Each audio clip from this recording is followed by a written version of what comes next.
ጤና ይስጥልኝ ዕለታዊ ዜናዎችን እነሆ ፋኖን ተደግፋላችሁ በሚል በሽብር ወንጀል የተከሰሱት እነ ወገኔ ሲራክ እያንዳንዳቸው 9 ዓመት ተፈረደባቸው ብልጽግና ፋኖን ተደግፋላችሁ በሚል ስም በግፍ ያሰራቸው ወገኔ ሲራክ እንዳሻው ማንደፍሮና እነየው የተባሉ ተከሳሾች እያንዳንዳቸው በ200 ሺህ ብር ዋስትና ከተፈቱ በኋላ በውጭ ሆነው ጉዳያቸውን እንዲከታተሉ የፌደራል ከፍተኛ ፍርድ ቤት መወሰኑ ይታወቃል።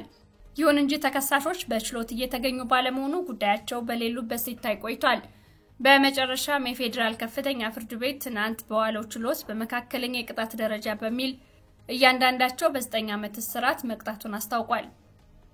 የቅዱስ ላሊበላ አብያተ ክርስቲያናት የሀገረ ስብከትነት ጥያቄ ጠየቀ። በኢትዮጵያ ኦርቶዶክስ ተዋሕዶ ቤተክርስቲያን የሰሜን ወሎ ሀገረ ስብከት ውስጥ የሚገኘው የቅዱስ ላሊበላ አብያተ ክርስቲያናት ራሱን ችሎ የሀገረ ስብከትነት ጥያቄ ማስገባቱን አስተባባሪው ለመገናኛ ብዙሃን ገልጸዋል። ደብሩ በልማትና በስብከተ ወንጌል ተበድሏል ያሉት የጥያቄው አስተባባሪ መጋቢ ሐዲስ ሐዋዝ ብርሃን ጫኔ ለነጋሽ ሚዲያ ተናግረዋል። ላሊበላ ወደ ቀደመ ክብሩ እንዲመለስ እንፈልጋለን ሲሉ የጥያቄው አስተባባሪና የካህናቱ ተወካይ ተናግረዋል። ወደ ነበረበት ትልቅነቱ ይመለስ የሚል እንቅስቃሴ ውስጥም ገብተናል ብለዋል። ኮሚቴ ተዋቅሮ ለቅዱስ ሲኖዶስ ጥያቄ እንዳቀረቡ አስታውቀው ብዙም ትኩረት እንዳልተሰጣቸው ገልጸዋል። አሁን ወደ ሚዲያ ቀርበን ጥያቄውን ተናግረናል ብለዋል። ወደ ፋኖ የትግል መረጃዎች ስናልፍ ሙሉ የሚሊሻ አባላት ተበተኑ። የአማራ ፋኖ ብሔራዊ ኃይል በጎጃም ዘንገና ብርጌድ በፈጸመው ልዩ ወታደራዊ ኦፕሬሽን የብልጽግና ሚሊሻዎች ተበትነዋል።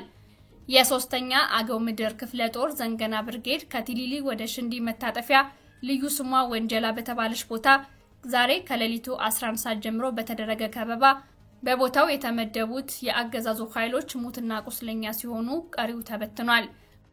በተሰራው ልዩ ስራ ሻምበል እውነቱ የተባለ የቲሊሊ ከተማ አስተዳደር የጸጥታ ኃላፊን ጨምሮ ጠርናፊ አመራሮች እስከ ወዲያኛው ተሸኝተዋል።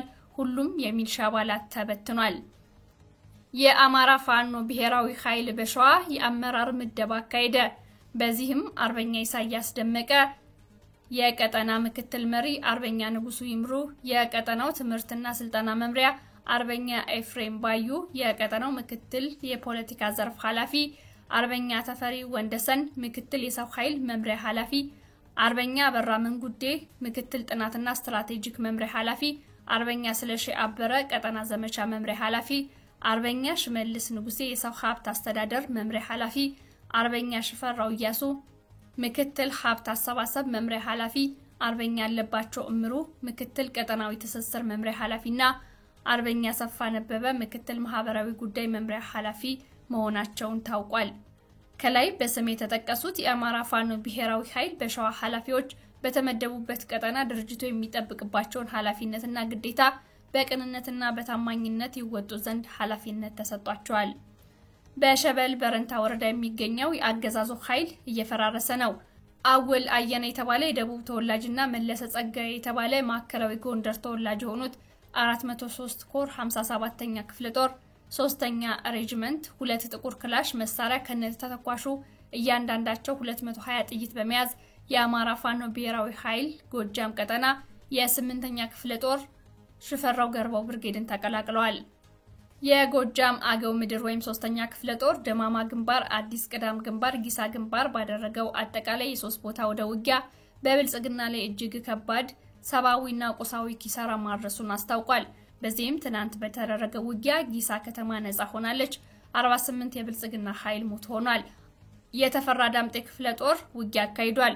አገዛዙ ከፈረስ ቤት ሰቀላ ከተማን ለመቆጣጠር ያለ የሌለ ኃይሉን ተጠቅሞ ከሌሊቱ 12 ሰዓት ከ30 እስከ ቀኑ 6 ሰዓት ጀምሮ በ3 ቦታዎች ማለትም ጉድባ ሰቀላ፣ ወንበር ገብርኤል እንዲሁም ደፈር ቆቦ ውጊያ የከፈተ ቢሆንም የደጋዳሞት ብርጌድ የሻለቃ ታዱ አንተነፋኖች እቅዱን አክሽፈውበታል። በዚህ ውጊያ ከ17 በላይ የብልጽግና ኃይል ሞት ሲሆን በፈረስ ቤት ሆስፒታል 7 ከባድ ቁስለኛ እንደሚገኝ ተነግሯል።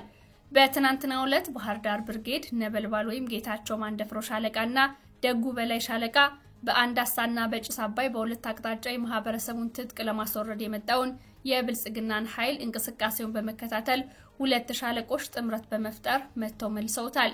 የባህር ዳር ብርጌድ አካል የሆኑት ጌታቸው ማንደፍሮ ሻለቃና ደጉ በላይ ሻለቃ በጋራ በመናበብ ብልጽግናን መተው ወደ ካምፑ አስገብተውታል።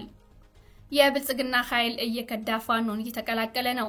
በትናንትናው ዕለት ብቻ ከ28 በላይ ብልጽግና ኃይል የአማራ ፋኖ ብሔራዊ ኃይል በጎጃም ተቀላቅለዋል። የአብይ ኃይል እየፈራረሰ ፋኖን እየተቀላቀለ ይገኛል። ትናንት የአንደኛ ክፍለ ጦር ኮሎኔል ታደሰ ሙሉነ ብርጌድ እየተቀላቀሉ በርካታ አድማ ብተናና የሚሊሻ ኃይሎች አቀባበል ተደርጎላቸዋል። ብልጽግና ከጽርጊና ከቻግኒ ባስመጣው ተጨማሪ ጦር ድጋፍ ውጊያ ቢያደርግም አብዛኛው ኃይሉን ማጣቱም ተገልጿል።